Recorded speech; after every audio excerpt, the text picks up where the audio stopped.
We want to feel the sunshine and we want to smell the flowers. We're sure that God has willed it. We're meaning to have 8 hours. We're summoning our forces from shipyard, shop and mill. 8 hours for work, 8 hours for rest. 8 hours for what we will.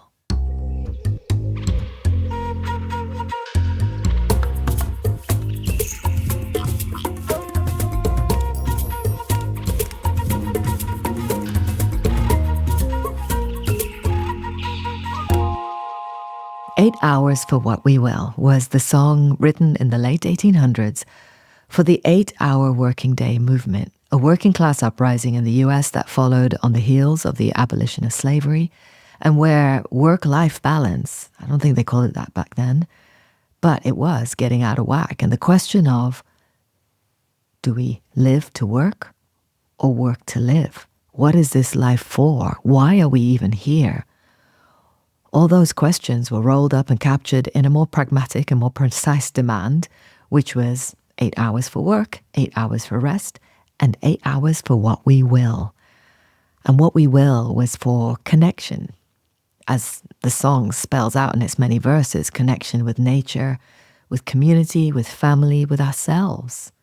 If life is full of drudgery, what need of a human soul? It goes. So welcome, folks, to episode 20 of If I Ruled the World, the podcast that is all about system change, all about finding those barriers to positive change, and how to make the world a better place. And today we're looking at our relationship with work. The idea that we will only start seeing a cleaner, greener, fairer world when people are able to meet their basic needs is well described.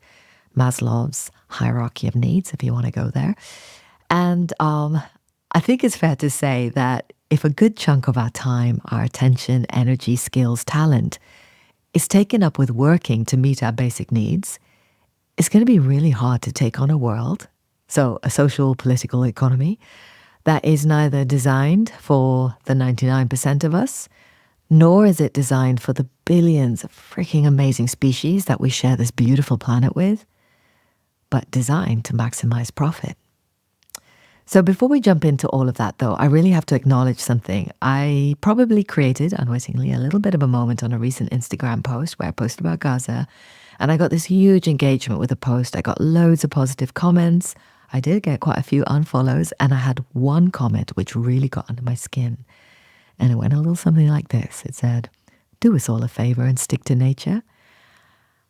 And I was going to reply with some snarky, "No thank you, do you need help finding the unfollow button?" But in the end, I didn't reply. In fact, I just deleted the whole comment. I was like, I don't need this negative energy on my Instagram. But instead, I decided to have a massive argument in my head for days until I got to interview today's guest, Smythe, who joined the dots to show why it's simply not enough to just stick to nature.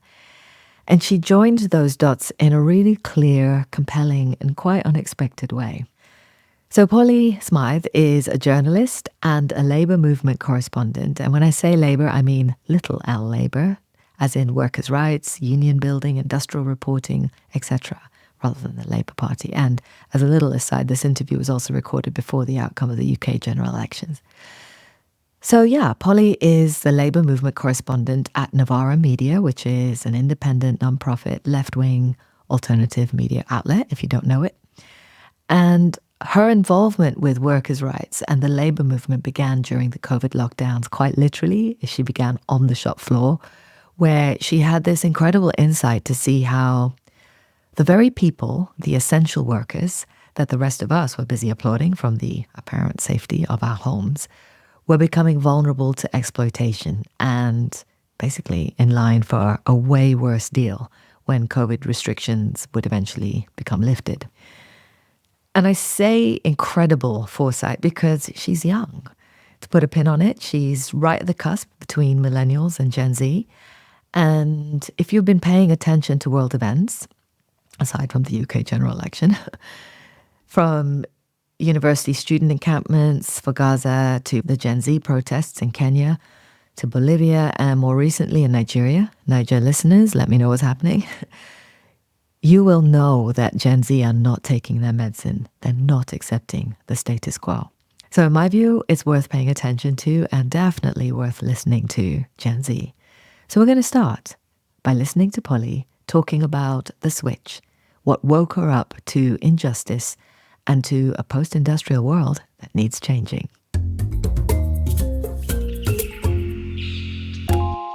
I went on a trajectory that quite a lot of my friends went on, which is that I came to politics. So I'm 27 now, and I came to politics really through the kind of 2010s feminist movement, which I think I really identified with that when I was much younger, and I was very into that, and I think I was probably quite difficult to have around the dinner table for an extended period of time when I was about 13 onwards.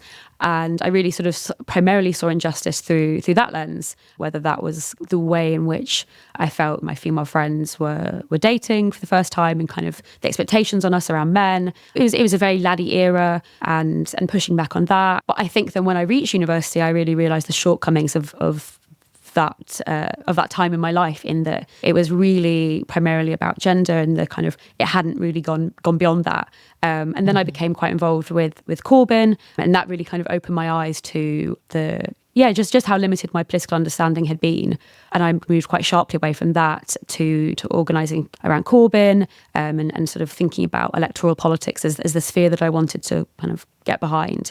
And then obviously in 2019, with the massive defeat, I then turned away from parliamentary politics, and then very shortly went into the pandemic and was thinking about work as a kind of site of struggle and a place where my politics was formed in a way that I hadn't really before. I'd always had jobs, and I'd always, whether that was babysitting and nannying work or whether that was hospitality work, I'd always thought about how much I hated those jobs, but I didn't really think of that with a political hat on.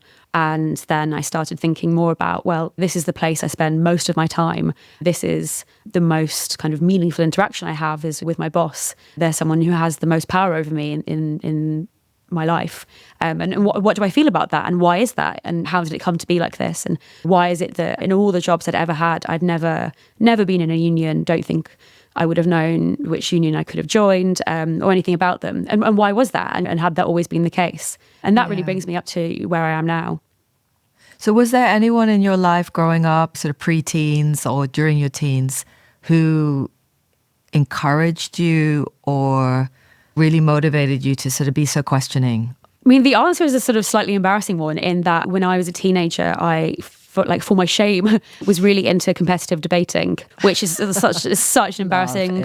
It's a very embarrassing hobby, and I can't believe I've just revealed it. But I had a teacher who really encouraged us to get into it.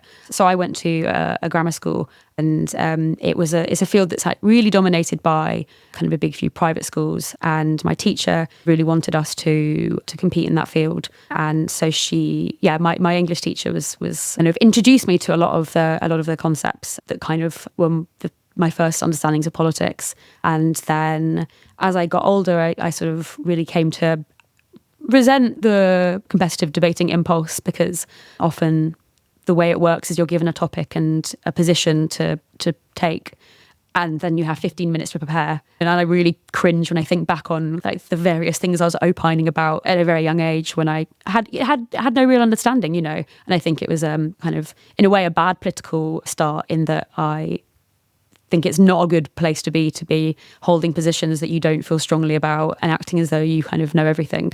But yeah, that was my kind of political beginning, I suppose. Yeah, big up your English teacher. If there's one message that you are really now making it your kind of mission to get people to pay attention to, what would that be? I think that really, ultimately, I think back to my time when I was working in the pandemic. So I was working in retail, and I'd sort of finish my shift, I'd go home, and I would read news articles. And in all of those news articles, my existence as a retail worker was completely missing. There were all these articles, how to avoid getting COVID. And a lot of them would sort of say, use click and collect. And I was thinking, well, hang on a minute. If I'm the person doing click and collect, how is that helping me? And there was sort of this sense that there was no expectation that anything would be written for the people doing service work. It was all written for people who would be receiving service work. And I think that was a shame, both in the sense that I was going out and working in as were lots of other people, and we weren't able to access good information. But I think it was also a shame from the journalist perspective, in that work was really changing. Work was being radically redefined, and there was no public record of that. We weren't talking about that. For instance, when I was working in retail, I could see that the nature of the job really shifted. So once upon a time, you might have been expected to do a bit of cleaning at the end of the day, or maybe a big clean once a week. But because of COVID hygiene rules, we had to clean all the time. We were wiping down surfaces, and we were cleaning door handles and spraying things down. And my boss absolutely loved that, because, the shop had never looked cleaner. And I could see, as it was happening, that it was going to be very difficult once COVID restrictions were relaxed to go back to what had been before. Because, once your boss knows how hard they can get you to work, they're going to work you to that standard. Or kind of in other areas, there were similar changes where I remember one day on a Saturday night, my boss messaged on our work WhatsApp chat quite late saying someone had pulled out for the Sunday shift and would one of us cover? And everybody said they couldn't because they had plans. And my boss said, well, what plans could you possibly have in a lockdown? And I expect one of you to come in. And again, that was a really interesting example of how the kind of state of exception that COVID created really allowed bosses to sort of flex their muscles, really allowed bosses to further find ways in which to exploit their workers under the guise of COVID. And so I was thinking about all of this at the time and thinking, wow, this is a really big deal. This is a massive transformation of retail work. And nobody, unless they're working in retail, would know about this. And so I guess when I work, often the thing I have in the back of my head is I want to create the kinds of articles and the kinds of reporting that would have been satisfying for me to read when I was working in that shop. I want people who are working to feel that the work that they're doing and the ways it's changing is reported and reflected back to them, so that when they read articles, not just my articles, but when they read more broadly, that they can see themselves, reflected in that reporting. So it's making visible the invisible, or trying to make sure that people are being catered to, I guess, as through journalism, through the print press. I find this term workers and the labour movement, small L labour, really interesting, because I'm like, when we say worker, who are we talking about? Because I wonder whether there are a lot of people who hear worker and don't see themselves, yet they are very much being impacted by laws, labour law, and workers' rights and issues around that. So how would you define what a worker is? I think that's a really pressing question that the labour movement, small L labour movement, has to look at. Because when we talk about workers versus bosses, there's lots of different ways to talk about the social antagonisms that we have. And for a long time, we've been talking about the 99% versus the 1%, the many and not the few. But framing the world as a conflict between workers and bosses is somewhat fell out of favour, really, I think. And despite the fact that really that is one of the central social antagonisms that people have in their personal lives. Almost everyone has a boss. And whilst the boss is, usually pretty easy to spot, I think, the question of who is a worker and who feels themselves to be a worker is actually not always that obvious. I think that, when Karl Marx was writing back in the day, he was writing about the factory. When we think about the high point of trade unionism in the 20th century, the image of the worker then that would be conjured up is often, of a man in a factory job. And I think that there can be a lot of nostalgia for that time. And that can mean then that when we think of a worker, we think of a man in a factory, and we don't think of the jobs that have followed in the wake of deindustrialization, like retail and hospitality, as workers. And I think also that charts to another issue, which is Sarah Jaffe, who's a fantastic American journalist, wrote this book called Work Won't Love You Back. And she talks about how we've gone from thinking that work was something that was bad, but you had to do it, to work being this kind of passion, this labour of love. And she talks about how that's in part a shift to do with the fact that when the factory's open, you can say, I don't want to work 10 hours, I want to work 8 hours. But when the factory is closing, you say, I want to work. And so also she talks about that connection to that story in connection to neoliberalism and about how neoliberalism has sold us this dream that it's not the freedom not to work, but that it's the freedom through work. And if you think of work as a site of fulfillment and not a site of exploitation, then it's harder to identify with this idea of yourself as a worker, because you're not a worker, you're a mini CEO, or you're a hustler, or you're an artist, or you're all these different number of things. That makes it difficult to sort of see yourself in the idea of a worker. So yeah, I think that kind of for those two reasons, both because we've been encouraged to see workers as like a labour of love, and also because of this nostalgia for who the real worker is, people don't necessarily identify with the idea of a worker. And I think that was why the strike wave that began in 2022 was so important, because it showed a much more diverse kind of worker. You know, we had nurses on strike, we had cleaners on strike, we had public sector workers on strike, we had teachers and sort of, often quite feminized jobs. But then also I think that the strike wave encouraged people to sort of think of themselves as workers once again, to sort of think, oh, hang on a minute, the things that people are talking about not liking their jobs, those happen to me. That happens in my workplace. And I am a worker, and I do have a relationship with my boss. And even if my boss sort of, I don't know, buys pizza in the office on a Friday afternoon and doesn't call himself my boss, hang on a minute, he still is my boss. So I think that we're seeing a shift there, but I definitely think it's something that the union movement could be doing more on to make sure that we don't just think that trade union members are kind of like men with manly jobs. Yeah. I mean, it's interesting because I'm just going to give myself a little bit of power here for a second. Like, let's imagine for a second I get to wave a magic wand and say, this is going to be the definition. Tell me if I'm way off the mark with this, but I've been thinking about this, obviously, in the run-up to speaking to you about, well, who are workers? My definition of a worker would be anyone who is not in a position to have power or influence power. If you're not that person, you're basically a worker. Like, I'm a worker, I'm self-employed. I have a podcast, I do some freelance writing. Basically, I feel like a hustler who looks like they've got like a cushy little number. But what do you think about that definition of, maybe it's like using the word work, it's like who has power and who doesn't? Is that as simple as it could get? Yeah, it can be broken down in lots of different ways. And it's been a question that the union movement has encountered for a long time, because if we go back to that example of the factory, you can walk in and quite quickly point at who's a worker and who's a boss. But then when you start getting jobs where that relationship looks a bit more diffuse, and sort of, let's say you're a secretary to somebody, what your role in the sort of hierarchy of the office, or kind of within the hierarchy of workers, seems maybe more confusing.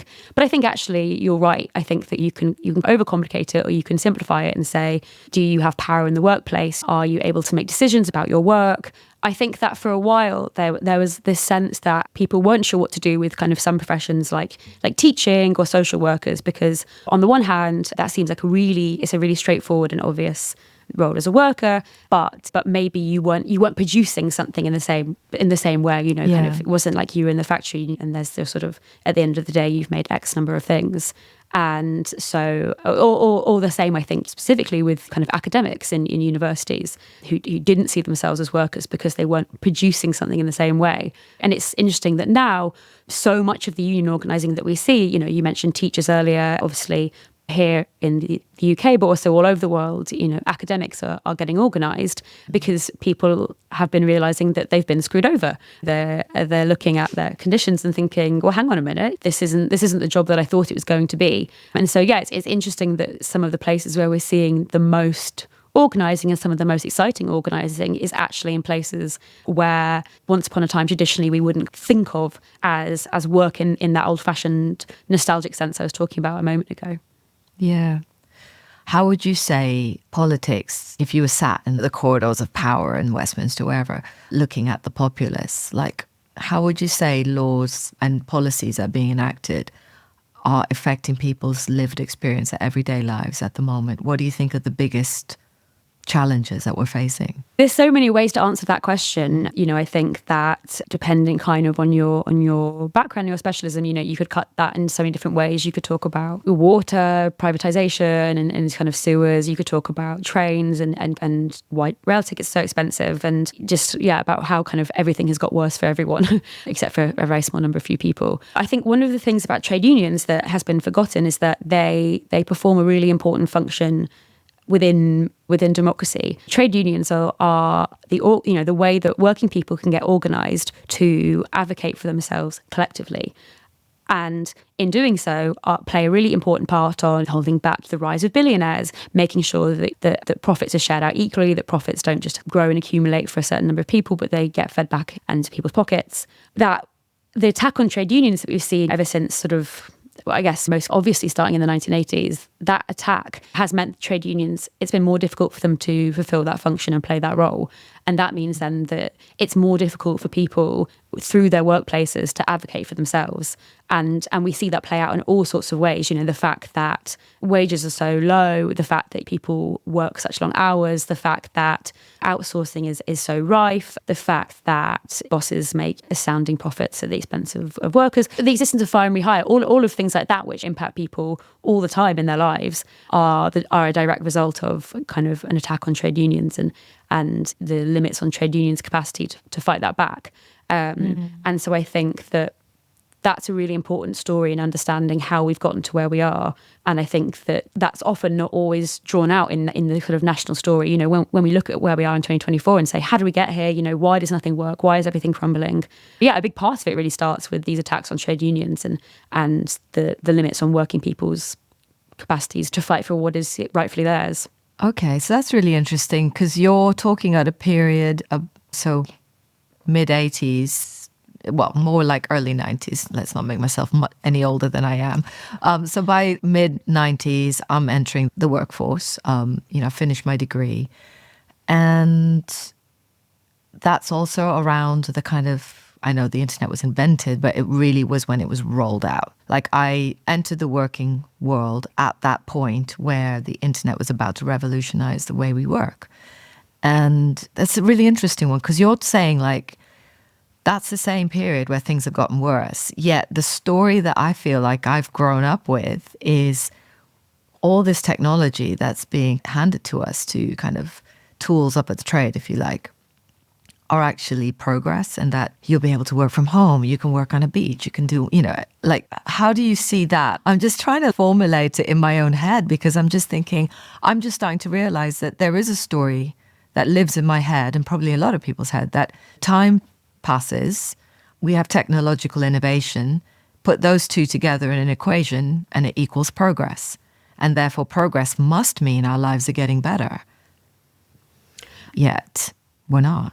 Yeah, and I think, work is a really essential part of that. The fact that I think work is a lot worse for people these days. And I also think you can see that in the sense of when you look for what people were fighting for throughout history around work, people wanted to work, fighting for weekends, fighting for shorter weeks, fighting for more democratic ways of structuring workplaces. And some of that now, when we return to it, seems quite utopian because we weren't necessarily thinking or speaking about work in this way. We weren't talking about it as a site of exploitation, as a site of struggle, because yes, their work has been very successfully branded to us as this thing that we do that we love, and so. If you're thinking about your kind of personal story, it's about finding the job that gives you that fulfillment, and then you don't look at working long hours as exploitation. You look at it as I'm getting something back from this job that I'm really invested in and I really enjoy. Work is getting worse. That's really the kind of the takeaway I think when I speak to people who are organising. And the technology that we were promised that would liberate us has been used actually to guarantee further exploitation. I think in that instance about the kind of the technological dream we've been sold.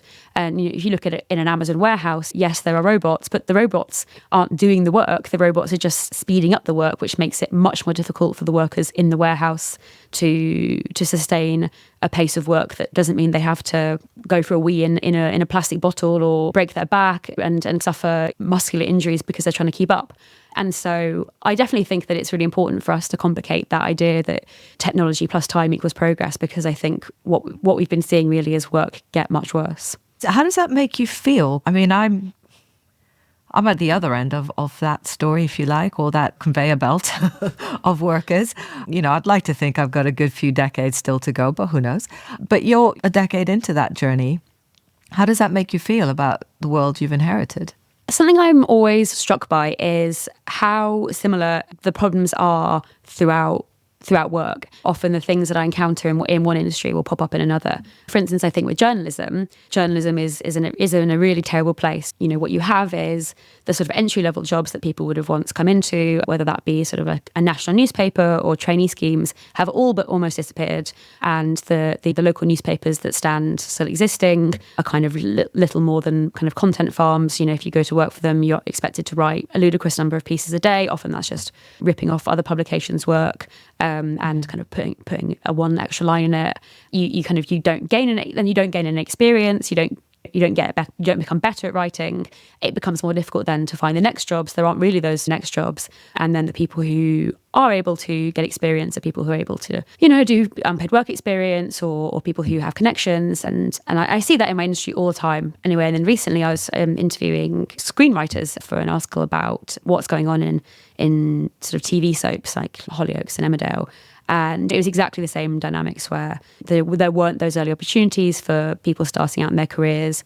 And so it then became much more difficult to get to that next level. And because of austerity and cuts to local councils, the local theatre, where you might have also been able to get that initial start, has gone. The grants that you might have been able to apply to have gone.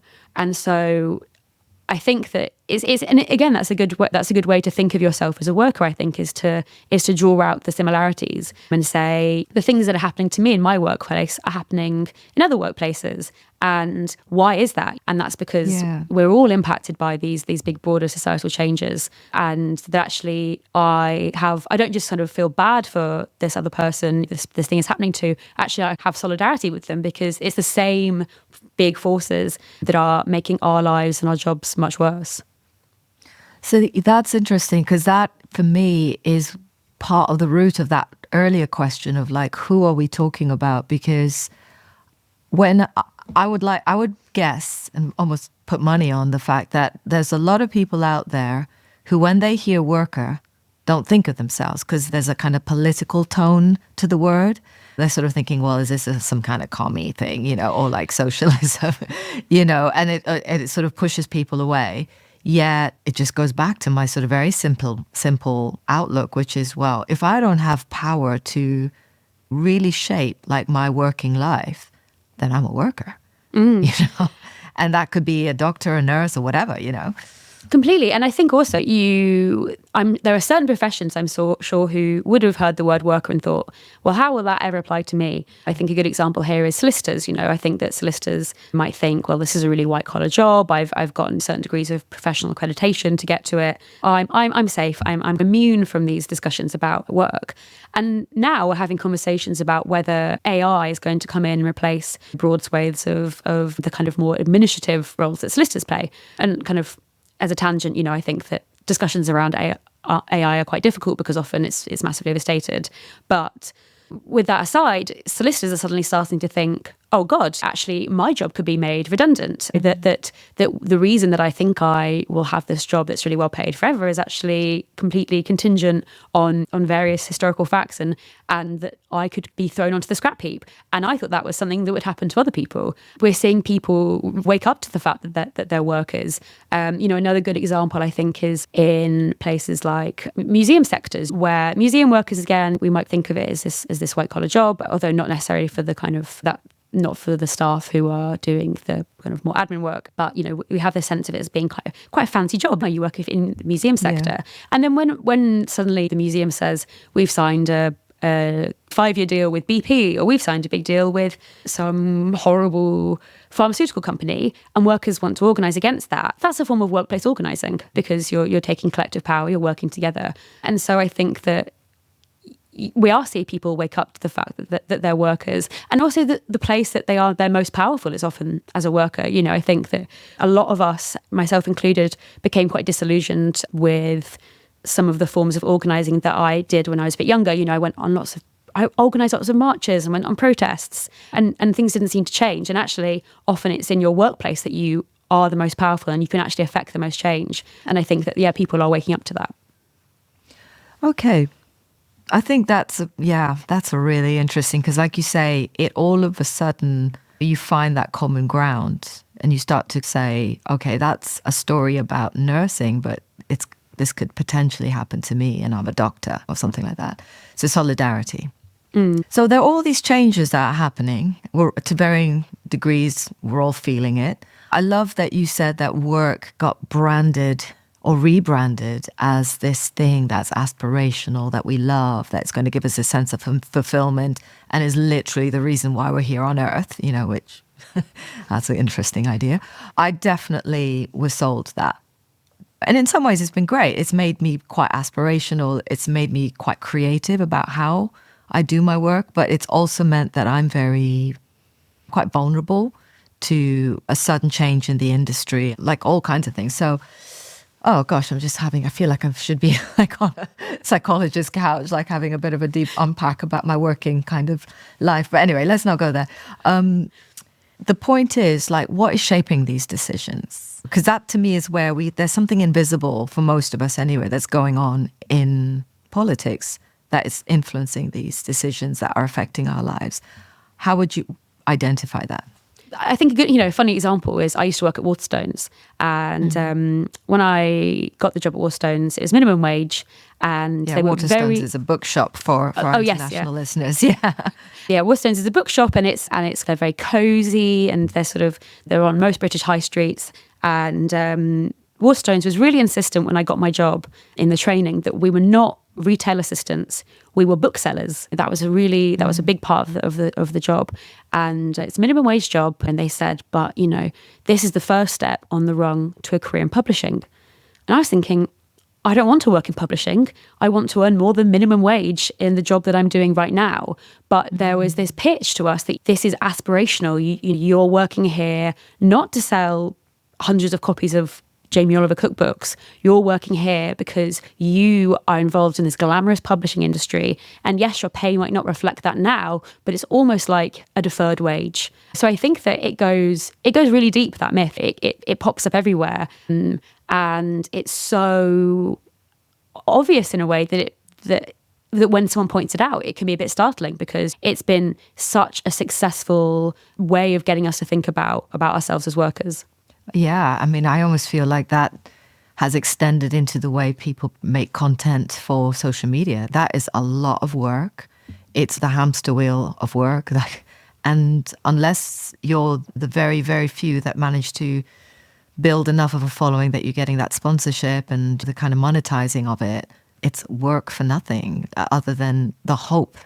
The hope that you will get eventually to that point. Yeah, and it saturates so much, it really saturates so much for our economy. There's so much about hope and about, if you're invested in this idea that work is where you find meaning in your life, then if you don't find your work meaningful, then that's a character defect, and you should go away and work on yourself and what's going on there. But also it's about, if work is so meaningful and that's where we find meaning, that yes, our internship is unpaid, but somewhere down the line, you might be able to become this person. We might be able to hire you. And I think, you're so right to point out hope as playing a big part in this, because it encourages people to do stuff for free that they wouldn't otherwise do, because they have to hope that one day it will financially reward them, because that's what we've been encouraged to think about work.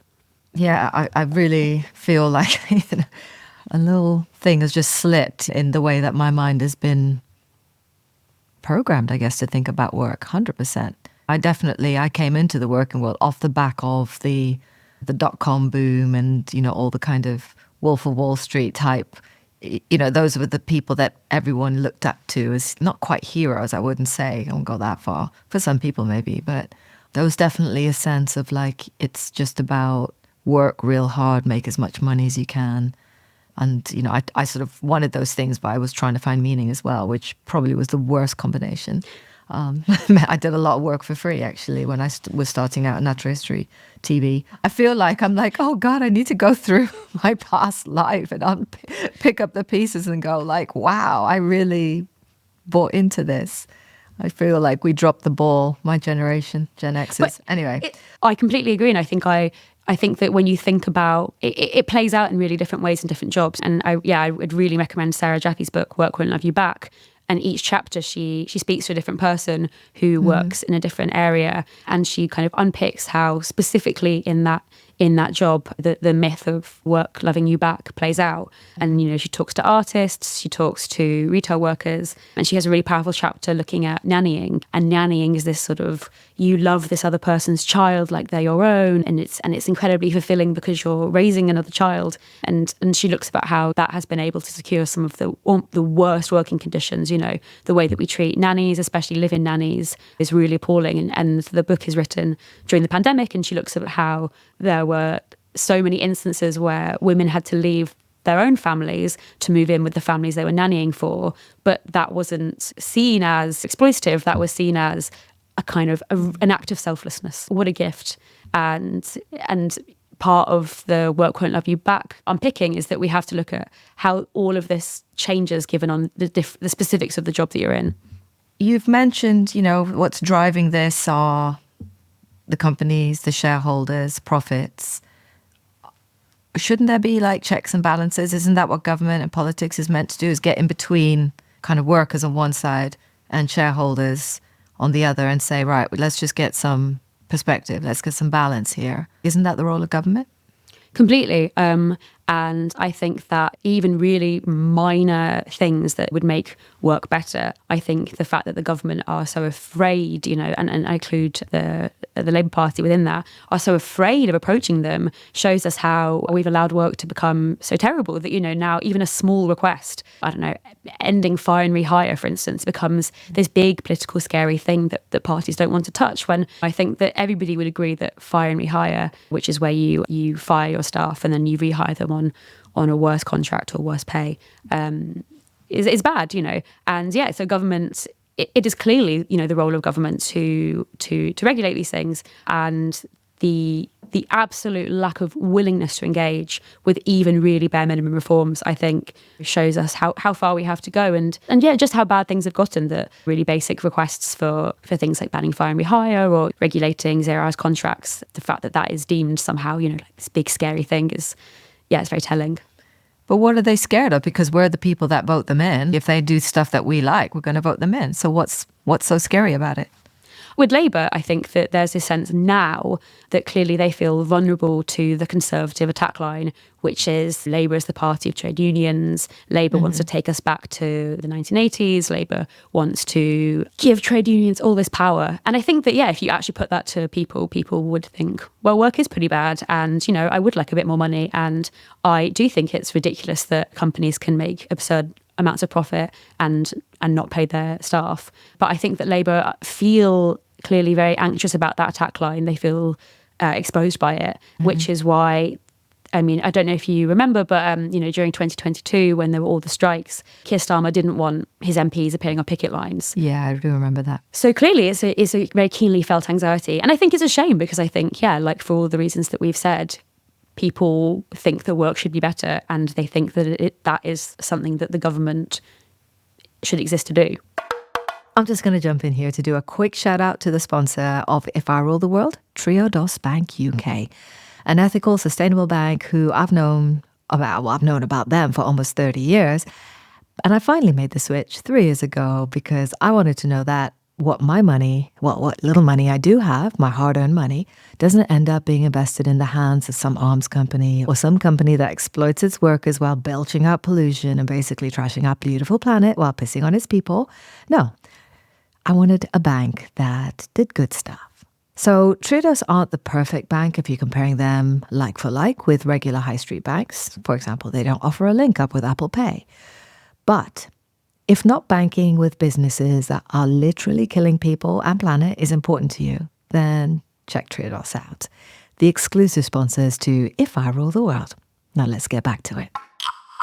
So, Polly, the votes are in. There's been a global election. We've just decided we just need one person to sort shit out, basically. And they voted you. So your first job, your first day on the job is to ban, outlaw stuff. Like, what would you ban? What would you outlaw? God. Firstly, I'm scared of myself as a ruler. I don't know. I think I'm concerned that I will be kind of a bit megalomaniac. But if I were to ban something, I think there's so many things. I think that I could ban landlords, ban work. But I think the thing I would say is that I would ban billionaires. And I suppose maybe even going much more than that, I would ban people having extreme amounts of wealth. I don't know. I won't pick a number now, but I think that I would kind of just ban that and make them share the money around with everybody else. How do you think that would impact the world, positive and negative? I'm sure that there are probably better ways to make the world a better place. I think just there is something so symbolically disgusting about our era being dominated by people who are billionaires that for me, it would just be very pleasing to just get rid of them all with kind of one swipe. And I think that billionaires aren't wealthy because they're working hard. They're, billionaires because they have the money made for them by people who do the work. Every time I engage with an Amazon worker, I think that is so true. I think that every Amazon worker I speak to is a testament to the fact that Jeff Bezos is essentially just stealing their money because they're the ones who are making all that money for him, and their wages are so low, and that's where all his excess money comes from. So I think it would be, that money could be put into all sorts of different places, but fundamentally it would go back to the workers who produce the wealth. So you banned billionaires. They're not happy. The rest of us, hopefully, are. What 3 policies would you put in place then in your role as leader of the world? So I answer this on the assumption that I have a cabinet of people who are going to sort out other things for me, like housing. So my answers will be things that are specific to me, not necessarily just the things I think would make the world better. But one thing I would do is I would end outsourcing. So it sounds slightly strange, but I think with my work, I so often encounter outsourcing as the source of so much misery. And so outsourcing is where public sector contracts are given to private sector individuals. So, you might have, let's say, the Department for Education, for instance. The people who work there are employed by the government, but the people who clean the building are not employed by the government. They're employed by a private sector company. And I think that outsourcing has done some of the most harm to workers in this country. It has institutionalized racism, I think, because there's no kind of career ladder. If you work for an outsourced firm, you can't clean for a bit and then maybe go in a different direction. You basically just get stuck in this firm that pays absolute pittance whilst these companies rake in massive, massive profits. And I think outsourcing is really evil. Basically we have a situation where some people have been able to get extremely wealthy at the expense of mainly black and brown workers. And I think that it has no place really. It's a fairly modern thing. We didn't used to always have outsourcing. The expectation was that everything would be done by the government. And I think that we should get back to that, and I would end outsourcing. Can you just talk us through like the other sectors? You've mentioned education, like other sectors, other types of work where outsourcing is an issue for you.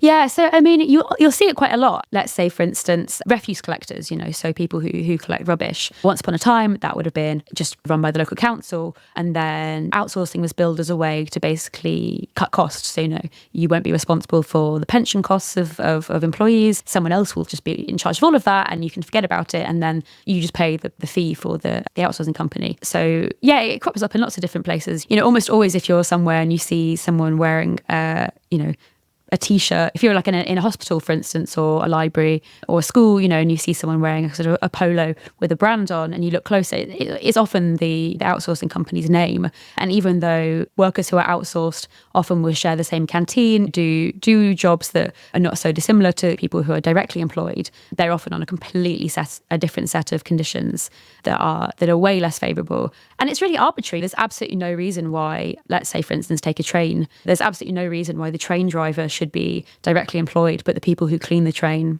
shouldn't be. They're both essential railway workers. And the fact that we've come to think it's acceptable that railway cleaners are employed by outsourcing firms who, have a massive incentive to keep their wages as low as possible, because the lower their wages, the bigger the amount of money they can take home is, I think is really abhorrent. And outsourcing is one of those strange things where people don't discuss it that much. It sounds quite boring and quite procedural, a bit bureaucratic, and you might be vaguely aware of it but not really actually know what it is. But I think that having met outsourced workers, they are almost always at some of the sharpest end of some of the workplace exploitation. I definitely think you will have put this on the radar of anyone listening to this. This definitely feels like an invisible part of our infrastructure and society, people who we walk past probably every single day. Yeah. Okay. Policy number 1. Policy number 2.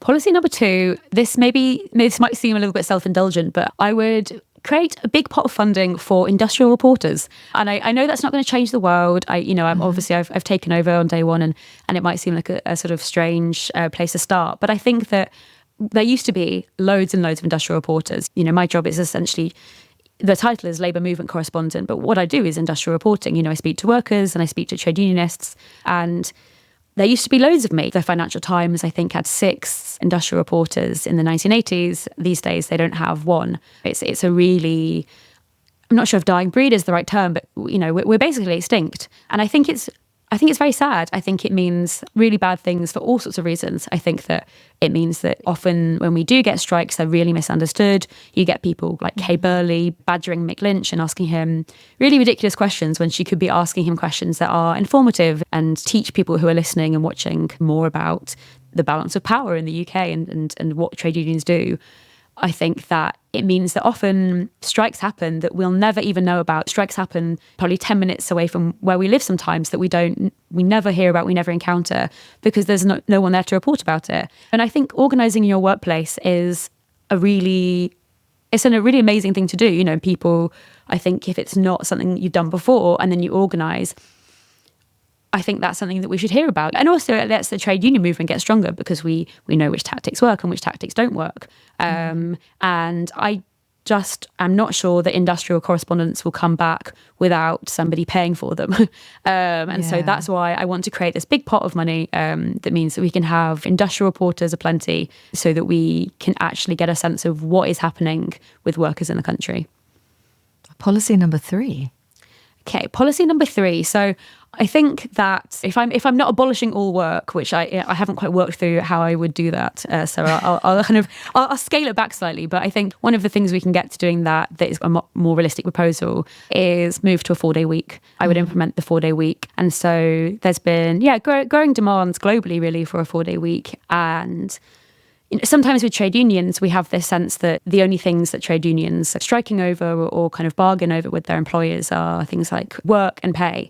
And things like a 4-day week wouldn't be a trade union issue. But actually, increasingly, we're seeing more trade unions come out and speak about the 4-day week. And they're saying, why should our members miss families' birthdays? Why should our members spend their entire working lives in a supermarket or in a hospital or behind a train wheel? Actually, that life is for living, and that we have the money that we make at work should allow us to enjoy our work. We're sort of not living to work, we're working to live.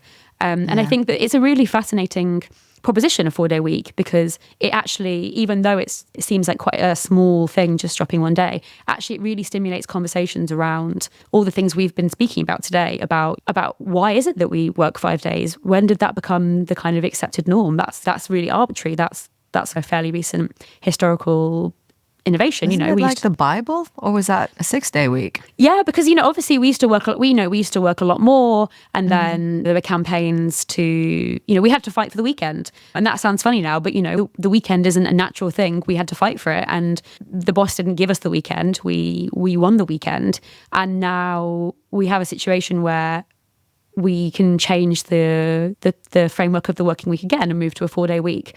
And I think that both in the sense that it will give people time to do nice things. The kind of old phrase from the campaign back in to reduce the work week was, 8 hours for work, 8 hours for rest, 8 hours for what we will. And I think the what we will is great because a 4-day week allows us to reopen that question. What we will, what do you want to do? What would you be doing if you weren't working all the time? And so I think that the 4-day week is a great way to bring those conversations to the fore. That's actually, oh, wow. Because if work isn't the be all and end all, where else do we look for meaning? Why are we here? And I think that we should be asking ourselves that question even more now in the face of climate catastrophe, because ultimately the way that we are working now is so tied up in the fact that we're killing the planet, and that so much of the work that we do is really is not only destructive but is quite pointless. Why is it that we are producing the way we are? And I think that we need to have this conversation as part of conversations around climate change, because I think that we think of the climate movement and the labour movement as two really separate things, but actually those two questions are really interlinked. If we worked 4 days a week, we would be producing less things, and that's good for the climate. And actually connecting those two movements and saying that the climate movement should be pushing for us to work less, and that the union movement should be pushing for kind of climate adjustments.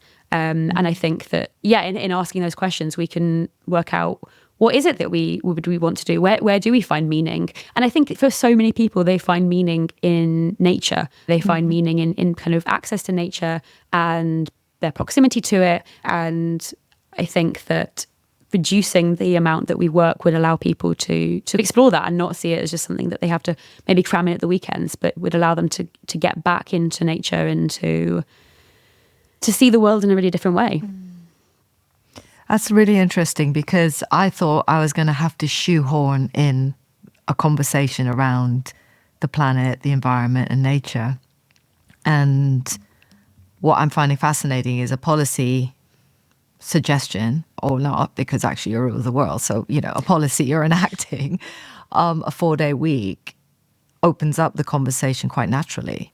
And I think for me, it's one of the reasons why on this podcast, and the reason why I wanted to do this podcast was that sense of like, this is all connected, and it's really hard to paint the picture because it's so complex. And I always like, the image I have in mind when I'm trying to sort of just see the big picture, the systemic issues, is like we're all rolled into this like canvas.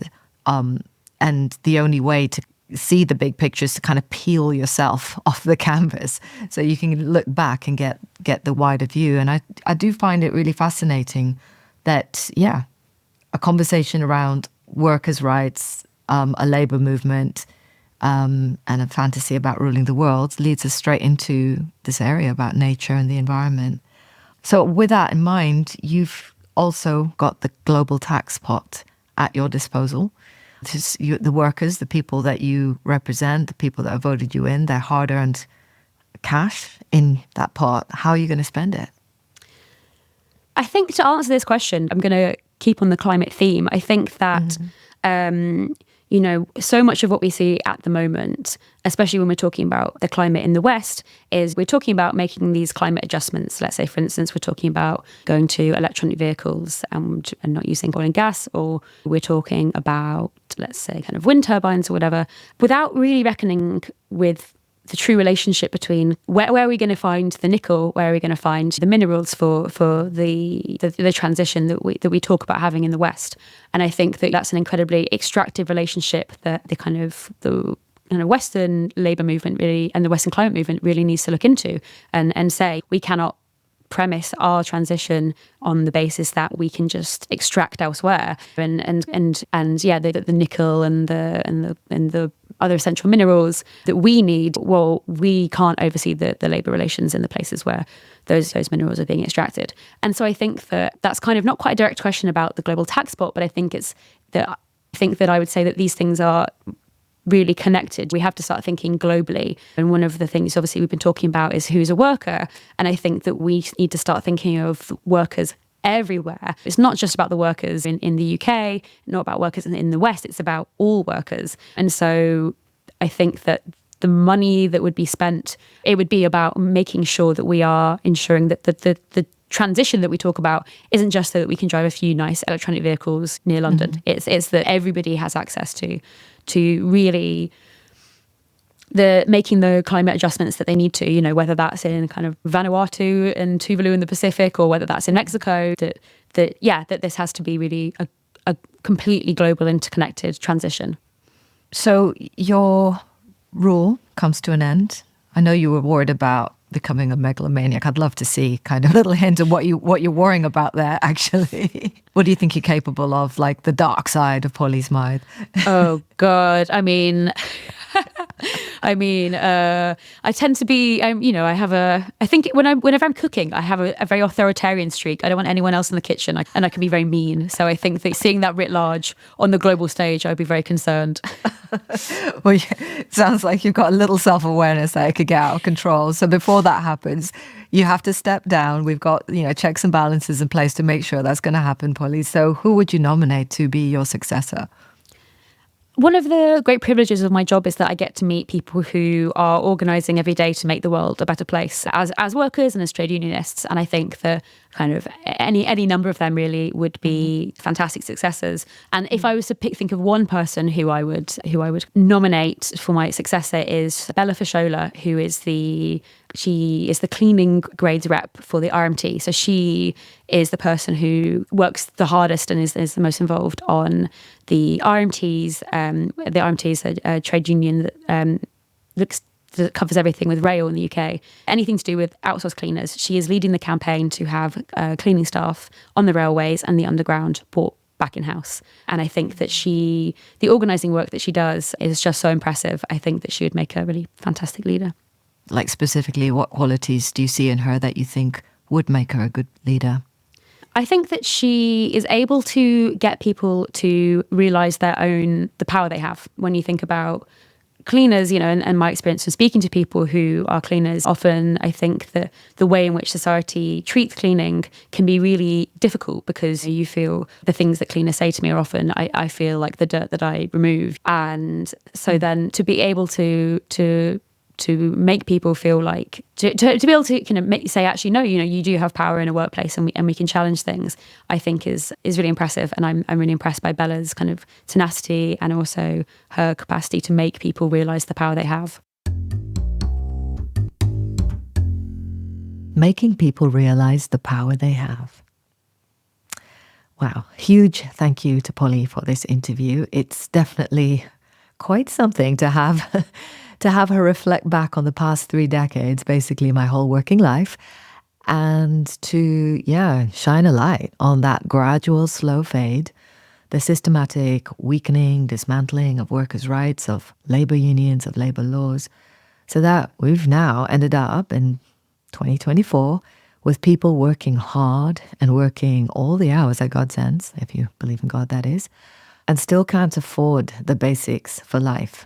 Food, energy, housing, all of that, while big business like, the likes of Amazon, Apple, Microsoft are getting bigger than most countries, and with shocking exploitation of their workers. And if you want to know more about that, check out episode 9 of the podcast, which features 2 badass lady lawyers from the tech justice law firm Foxglove, and they take us deep into these murky practices of big business.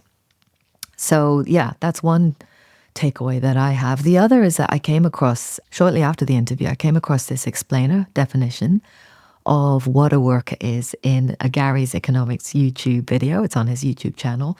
Gary Stevenson is a city trader turned wealth inequality campaigner.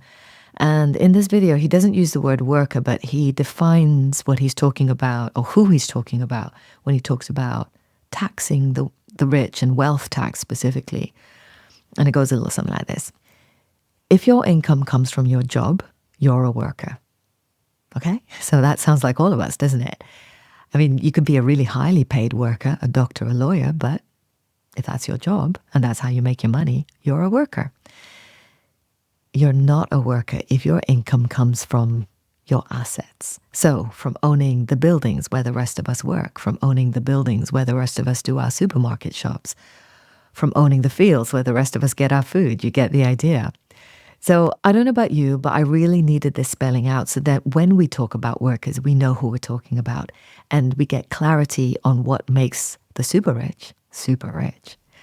So this is 100% something I want to get stuck into in future episodes. I'd love to get Gary on the show. If you follow his content, please jump in his comments. Tell him I really want him on the show. If you're enjoying this podcast half as much as I'm a fan of Gary, then I'd love it if you would share the podcast with anyone you think might enjoy it. Send me your feedback either on Instagram on Gillian's_voice on Instagram or via email on podcast@gillianburkevoice.com. Follow the podcast to get new episodes as they drop. They come out every other week, bi-weekly. And at the end of each episode, we have this little tradition now. We wind down each episode with a soundscape. And I try and bring you these beautiful sounds from the natural world. But today we're going to do something a little bit different.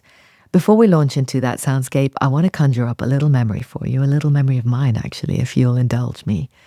So the other evening, I had to dip round to our local supermarket. I'd run out of coffee, basically. And I was in there, I was using the self-checkout. And while I was doing that, I noticed that nobody was talking. There were customers there were shop floor workers, but nobody was talking. In the whole building, all I could hear was the sound of the aircon whirring away and the self-checkout announcing unexpected item in the bagging area. I know you know that one.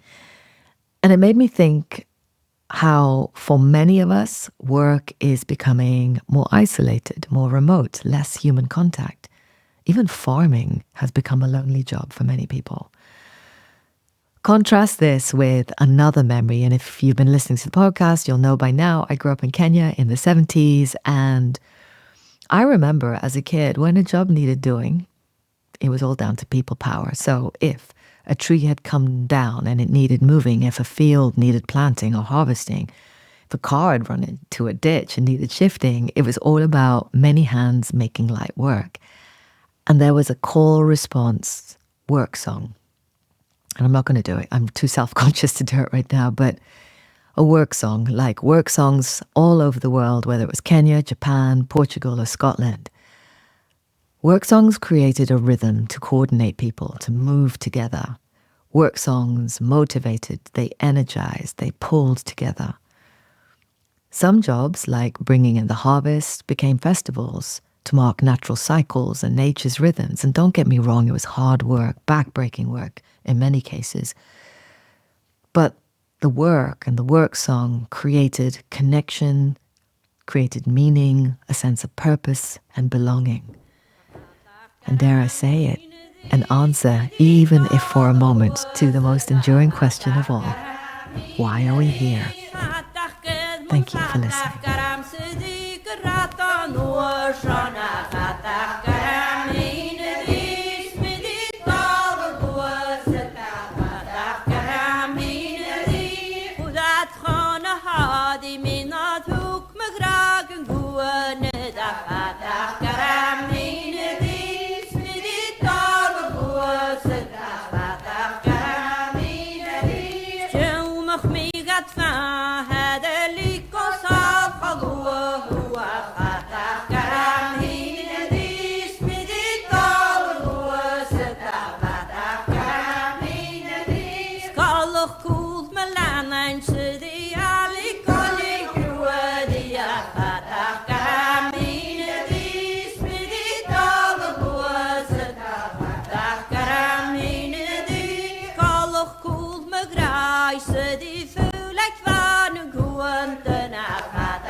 Keep it